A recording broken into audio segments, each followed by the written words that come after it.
तो हम क्या कह रहे थे? ला ला ला ला ला ला ला ला ला ला ला ला ला ला बहन की शादी, बहन की शादी, ओ बहन की शादी में नाचे हम दोनों भैया। ला ला ला ला ला ला। ये क्या हो रहा है? वही झांपना जो 1 महीने बाद होगा। हमारी बहन की बेटी सलोनी ऐसे ही दुल्हन की तरह तैयार होगी और हम इसे विदा करेंगे अवध के दीवान जी के यहाँ। और मासी साहब, हम आपसे फूट फूट के रोएंगे। रोने वाली क्या बात है? बेटी तो वैसे भी पराया धन होती है। बिल्कुल झांपना। और सलोनी को तो हमने अपनी ही बेटी मान लिया है। हमने अपनी बहन से भी कह दिया है कि वो सीधा अब शादी के दिन ही आए। इसकी विदाई तो हम ही करेंगे और पिता बन के इसकी शादी में सारा दहेज आप देंगे।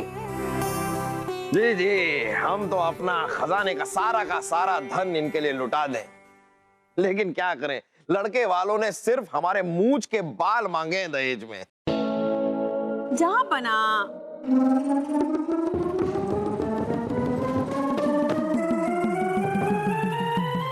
आप हिंदुस्तान के बादशाह हैं। आपकी मूंछ से सलोनी के ससुराल वालों का मान बढ़ता है, तो दे दीजिए ना अपनी मूंछों के बाल।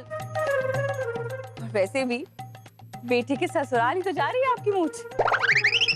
जानते हैं, इसीलिए सलोनी की सगाई के दिन ही हमने अपने मूंछ के 3 बाल जो बतौर दहेज उन्होंने मांगे थे, वो हमने उन्हें दे दिए। वैसे बीरबल कहाँ है? दिखाई नहीं दे रहे। जहांपना, यहाँ हमारी बेटी सलोनी की शादी की तैयारियां जोरों शोरों से हो रही है और ऐसे वक्त में राजा बीरबल अपनी जिम्मेदारी से भागकर गांव चले गए। बलदेव जी, जैसे ही आम में से इमली के बीज नहीं निकल सकते, वैसे ही हमारे मित्र बीरबल अपनी जिम्मेदारी से कभी भाग नहीं सकते।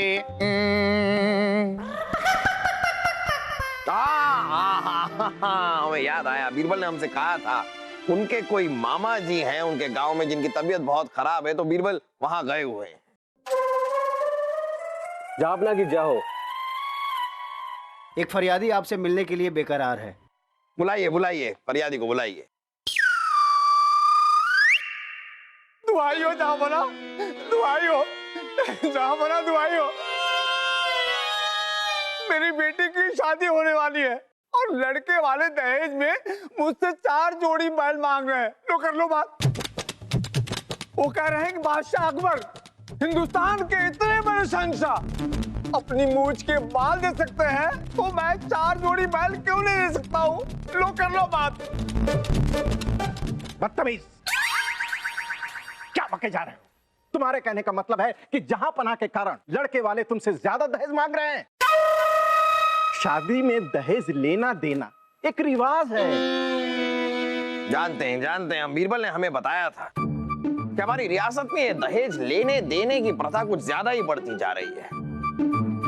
देखिए, अगर हमारी वजह से ये सब हो रहा होता तो लड़के वाले दहेज में और कुछ नहीं, सिर्फ मूंछ के बाल मांगते आपके।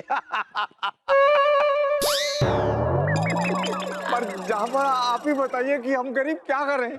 आप बिल्कुल घबराइए मत बलदेव, आप जाके जरा लड़के वालों से मिलिए और इस समस्या का समाधान निकालिए इनके लिए। जी जा।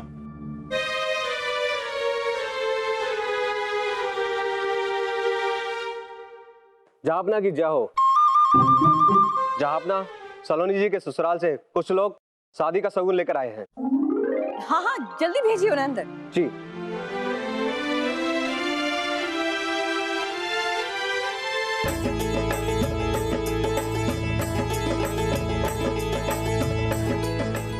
प्रणाम जहांपना।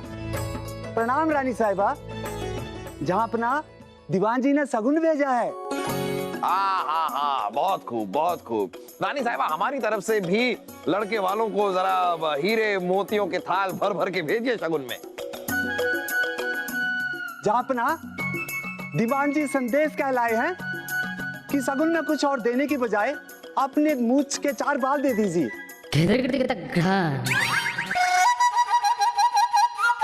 4 बाल और दे दें?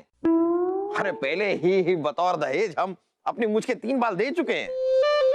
हुजूर, दीवान जी ने कहलवाया है कि आप तो हिंदुस्तान के बादशाह हैं, तो दहेज में आपकी मूंछ के 3 बाल लेना आपकी शान में गुस्ताखी है।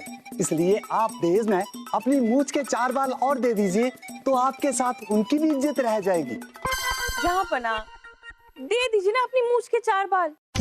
वैसे भी लड़की जितना ज्यादा दहेज लेकर जाती है, ससुराल में उसकी उतनी ज्यादा इज्जत होती है। दे दीजिए ना, 4 ही तो बाल है।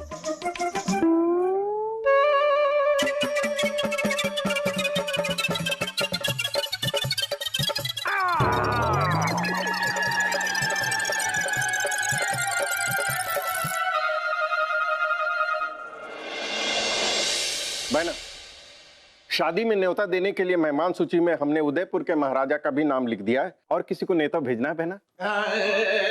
रानी साहिबा की जय हो। रानी साहिबा, हम उन जुम्मन मियाँ को ले आए हैं जिनके बारे में हमने आपको बताया था और जिनके इंतजार में हमने ढोलक पर पापड़ सुखाया था। क्या जुम्मन मियाँ मिल गए? लेकिन मासी साहब, ये जुम्मन मियाँ कौन है? जुम्मन मियाँ एक बहुत ही पहुंचे हुए फकीर हैं और इनके परिवार में एक और बहुत पहुंचे हुए फकीर हुआ करते थे, चांद बाबा, आज से 500 साल पहले। और उनकी एक बहुत ही खास जूती है। कहते हैं उस जूती से जिस किसी को भी आशीर्वाद मिल जाता है ना, उसकी जिंदगी में हमेशा बस खुशियां ही खुशियां रहती हैं। लेकिन रानी साहिबा, हमने देखा है कि जुम्मन मियाँ बड़े ही बदतमीज हैं, फटे हुए खद्दर की कमीज है। कहीं आपसे कोई गुस्ताखी कर ना दे, अपने जुबान की सुराही में बदतमीजी का काड़ा भर ना दे। फकीर ऐसे ही मुंहफट होते हैं, वो हम संभाल लेंगे। चलो हम तुम्हें उनसे आशीर्वाद दिलवाते हैं। और ये जहां पना कहाँ है? ज्योति चलाए दुनिया है, होगा तो बादशाह हिंदुस्तान, लेकिन ये चांद बाबा की ज्योति हमार। इस चांद बाबा की ज्योति का छेद है तो, और दुनिया के लिए खेद है तो। जुम्मन मियाँ की जय हो, चांद बाबा की ज्योति की जय हो। इस सूरज जैसा तेज है ना ज्योति में, क्या खुशबू आ रही है। इस बदबूदार जूती से आपको खुशबू आ रही है। कैसे बाबा को लेकर आई हैं आप? और बड़ा बदतमीज आदमी है ये, हमसे कह रहा है कि हम खेद हैं, हम मोहम्मद जलालुद्दीन अकबर, हम खेद हैं। जूती चलाएंगे तो क्या खेलाएं? जुम्मन मियाँ, ये हमारी भांजी है सलोनी, इसकी शादी होने वाली है। आप इस जूती से इसे आशीर्वाद दीजिए ताकि हमेशा ये अपने ससुराल में खुश रहे। चिलगोस ऐसी शक्ल तेरी, लगती है तो टके की अकल तेरी। खत्म हो गया जूती का जलवा, बाद में देंगे तुझे दुआ का हलवा। भाग जा, भाग जा। ठीक है जुम्मन मियाँ, आप आशीर्वाद बाद में दे लीजिएगा, आप फिलहाल आराम कर लीजिए। हाँ साहब, ये फकीर कम पागल ज्यादा लग रहे हैं हमें। पागल पागल कहा तूने? ज्योति चलाएंगे दुनिया हिलेगी। अब देख इस ज्योति का जलाल, कर देंगे हम तुझे हलाल, देंगे इस ज्योति का ऐसा फटका कि फूट जाएगा तेरा मटका। नहीं नहीं नहीं, इनका मटका मत फोड़िएगा। अब नहीं नहीं, हमारा मतलब है कि इनका पेट मत फोड़िएगा। आप आराम कीजिए ना, आप आराम कीजिए। चुप कीजिए। ज्योति चलाएंगे दुनिया हिला। हाँ, हिल जाएगी, हिल जाएगी। कुल्ली उल्ली कीजिए, गला साफ कीजिए अपना। साहब, ये कैसे फकीर को ले आई हैं आप हमारे महल में? ये बहुत महान फकीर है और इनके चांद बाबा इनसे भी ज्यादा महान है और उनकी जूती उनसे भी ज्यादा महान है। बहुत महान है ये। तो सिर्फ जूती को लाते ना, इन्हें क्यों लेकर आई? अरे जापना की जय।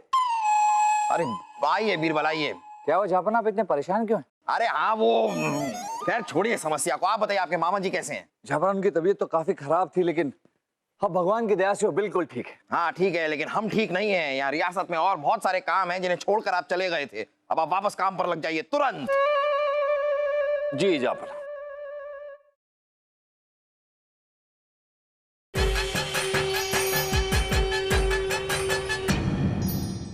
हमारे सारे पड़ोसी बादशाहों ने हमारे साथ संधि तोड़ दी, लेकिन क्यों? जहां पर सारे बादशाहों का कहना है कि मूछ एक बादशाह की शान होती है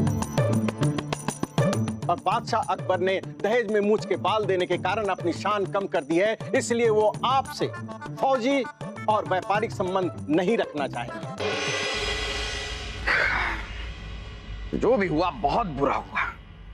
अरे पर व्यापारिक संधि तोड़ने की वजह से हमारी पूरी रियासत में महंगाई बढ़ जाएगी, हमारी प्रजा को बहुत तकलीफ होगी।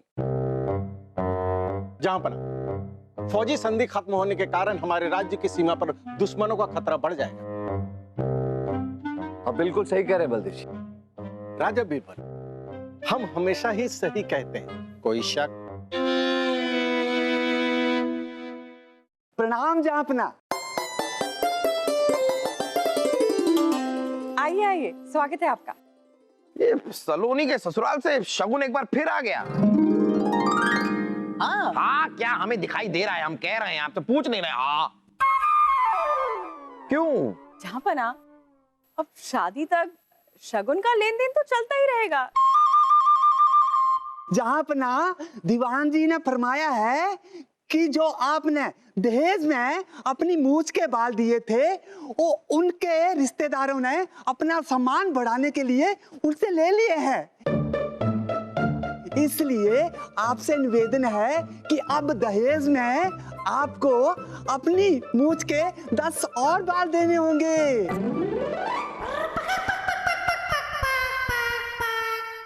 10 बाल और? जहाँपना, अब दे दीजिए ना 10 बाल और। अब आपकी मूंछों के बाल से उनका मान बढ़ता है और ससुराल में सलोनी का भी मान बढ़ेगा ना। जितना ज्यादा दहेज उतनी ज्यादा इज्जत, है ना? दे दीजिए, लड़की के ससुराल ही तो जा रहा है। राजा जी, आजा।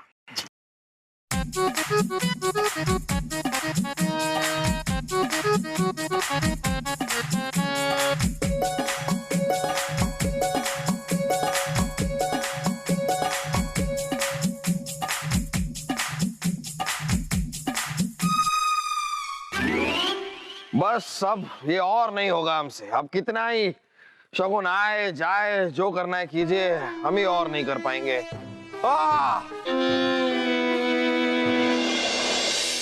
बाबा, हमें चांद बाबा की जूती से आशीर्वाद दीजिए कि बिरबल जी को हमसे प्रेम हो जाए और वो हमेशा हमेशा के लिए हमारे हो जाए। रहो लड़के। प्रेम की जूती में अपने अरमानों का पैर मत घुसा। चांद बाबा की जूती से अपना दिल लगा। इस जूती में है चमत्कार, बाकी सब बेकार। भाग जा, भाग जा। जुमनिया, ये चांद बाबा की जूती से अब आप सलोनी को आशीर्वाद दे दीजिए ना। इसके दहेज में जहाँपना की मूंछों के बाल जा रहे, अब उसके बदले में इसके ससुराल में इसे हमेशा इज्जत और प्यार मिले। हाँ। तो रानी है या भिखारी? मांगने आ जाती है बारी बारी। चांद बाबा की जूती है बहुत ही भारी। कैसे संभाल पाएगी कोमल लारी? नहीं नहीं, संभाल लेगी। ये तो इतनी भारी भारी कसीदाकारी वाली जूतियां पहनती है, इस हल्की सी फटी पुरानी जूती की दुआ तो संभाल लेगी। आप दुआ दीजिए। जुम्मन मियां, देखिए, अगर आपकी बाबा की जूती इतनी चमत्कारी है तो हमारे लिए काम कीजिए, हमारी जो संधियां टूट गई है ना, जरा उन्हें जुड़वा दीजिए। हमारी प्रजा बहुत परेशान है, साथ में जंग का खतरा भी हमारे सर पर मंडरा रहा है। इसके बारे में कुछ कीजिए। चांद बाबा की जूती पर शक करता है, ऊपर से अदब, अंदर से तंज कसता है। अब तुझे कोई नहीं बचा पाएगा। तुम ही क्या खाएगा, तुझे करेले का स्वाद आएगा। और जूती के आगे तो गिड़गिड़ाएगा, गिड़गिड़ाएगा। जूती चलेगी, दुनिया हिलाएगी। माफी मांगिए, सलोनी को आशीर्वाद देने ही वाले थे और आपने फिर नाराज कर दिया। माफी मांगिए। रानी साहिबा, हम माफी मांगिए जहाँपना। माफ कर दीजिए हमें। ये माफी नहीं, ये धोखा है। ये इंसान खाली कागज का होगा है। चांद बाबा की जूती की नजर से कुछ बच नहीं पाएगा। आज के बाद ये जो भी खाएगा कुछ बचा नहीं पाएगा। जूती चलेगी, दुनिया हिलेगी।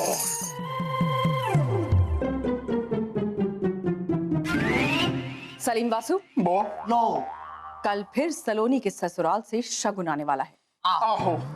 जहाँपना, आप पर कब तक अपनी मूंछों के बाल खिंचवाकर यूं ही दर्द सहते रहेंगे? ना हो। हमने कुछ सोचा है। बोलो।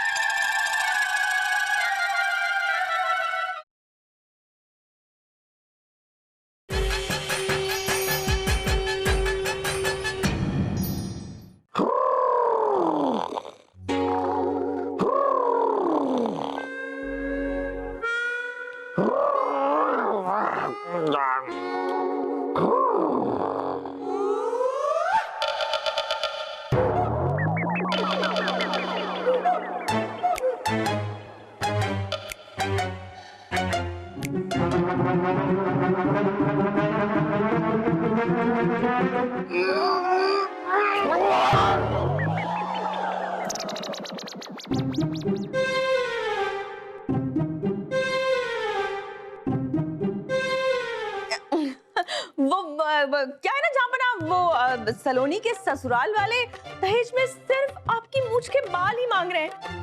अब कितनी बार आप एक एक दो बाल उखाड़ेंगे? तो हमने सोचा एक साथ ही सारे उखाड़ लेते हैं। ठीक किया ना जहाँ पर?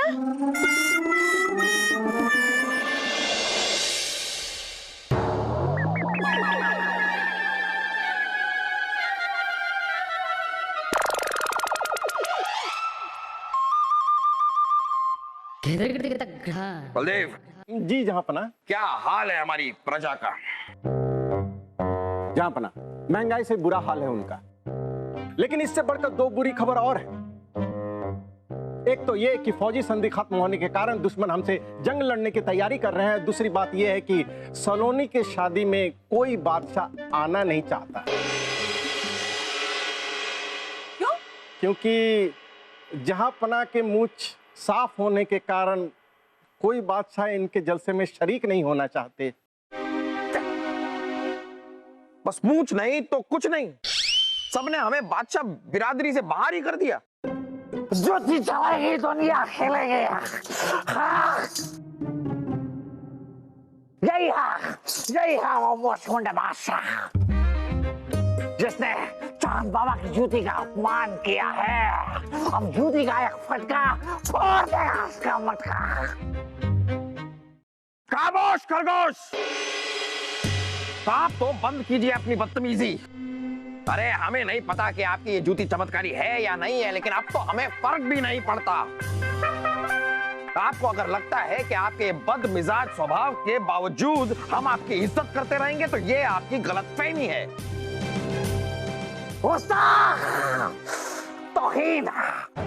तौहीन करता है तो हमारी। अब जूती सवाई की दुनिया खेले। मत भूलिए कि आप हिंदुस्तान के बादशाह से मुखातिब हैं। और एक बात याद रखिए कि इंसान को उसके अच्छे स्वभाव और व्यवहार की वजह से ही इज्जत मिलती है, ना कि कोई जादुई चमत्कारी जूती और इन उन चीजों की वजह से। अजीब बात चाहिए। खुद कहता है कि एक इंसान की पहचान उसके व्यवहार, उसके स्वभाव से होती है, और खुद ही इस बात को नहीं मानता। जहाँपना, हम ये पूछना चाहते हैं, क्या एक दुल्हन जो है वो इंसान नहीं होती? तो फिर क्या एक दुल्हन की पहचान उसके ससुराल में उसके स्वभाव, उसके व्यवहार से नहीं होनी चाहिए?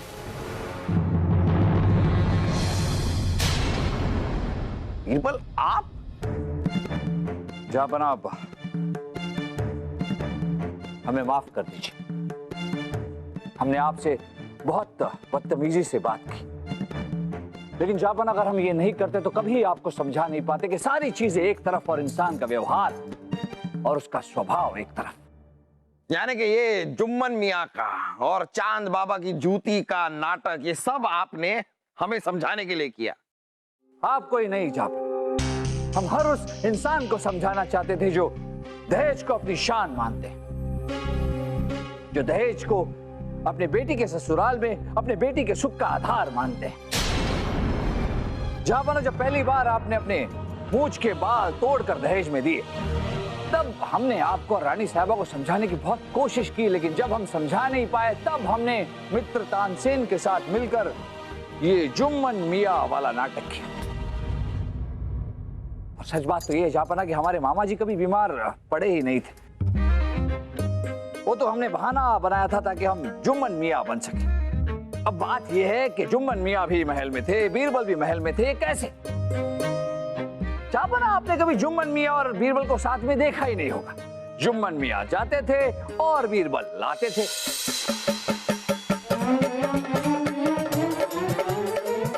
जापना की जय। जापना ये बात ना ही दहेज देने वाले वधु पक्ष, बल्कि वधु को दहेज के लिए जलाने वाले, वधु को परेशान करने वाले हर उस वर पक्ष को भी ध्यान रखनी चाहिए कि वक्त के साथ साथ दहेज की कीमत, उसकी चमक तो कम होती जाएगी, लेकिन अच्छे व्यवहार, अच्छे स्वभाव, अच्छे संस्कार की चमक वक्त के साथ साथ बढ़ती जाएगी। इसलिए दहेज से ज्यादा जरूरी है वधु का व्यवहार, ससुराल में उसका स्वभाव। आप सही कह रहे हैं बीरबल, गलती हमारी थी जो हम ये समझते रहे कि दहेज देने से सलोनी का ससुराल में मान बढ़ेगा। रानी साहब, असली दोषी तो हमारे समाज की व्यवस्था है जो दहेज जैसी कुप्रथा को अपने लालच से पालती पोसती रही। इसकी शुरुआत कुछ इस तरह से हुई थी जापना। पहले वधु पक्ष अपनी खुशी से वर पक्ष को हांडी में तोहफे के रूप में कुछ न कुछ डालकर दे दिया करती थी, लेकिन बदलते हुए वक्त के साथ साथ इस तोहफे ने दहेज का रूप ले लिया।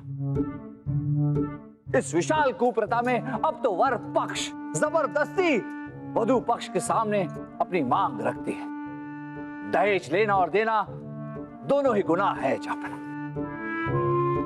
बीरबल जी, इस जालिम प्रथा के कुछ गुनहगार हम वधु भी हैं, जो बगावत करने के बजाय अपने ससुराल में अपनी शान बढ़ाने के लिए अपनी माता पिता की इस गलती पर आंखें मूंद लेती हैं। वाह बीरबल वाह, एक बार फिर हम आपके कायल हो गए। आज आपने हमारी आंखें खोल दी, और अगर आपने ऐसा नहीं किया होता तो आज इस दहेज कुप्रथा को बढ़ावा हम भी दे रहे होते। बलदेव, हमारी पूरी रियासत में ऐलान कर दिया जाए कि दहेज देना और दहेज लेना दोनों ही संगीन अपराध माने जाएंगे, और जिसने भी ऐसा किया उसे सख्त से सख्त सजा दी जाएगी। मौसा साहब, आप भी हमारे ससुराल वालों से अपनी मूंछ वापस ले लीजिए। भाई, अगर मूंछ के बाल वापस लेकर हमारी मूंछ उगाती तो बात ही क्या थी, लेकिन हाँ, मूंछ के बाल हम लेंगे, लेकिन आपके ससुराल वालों से नहीं, बीरबल से।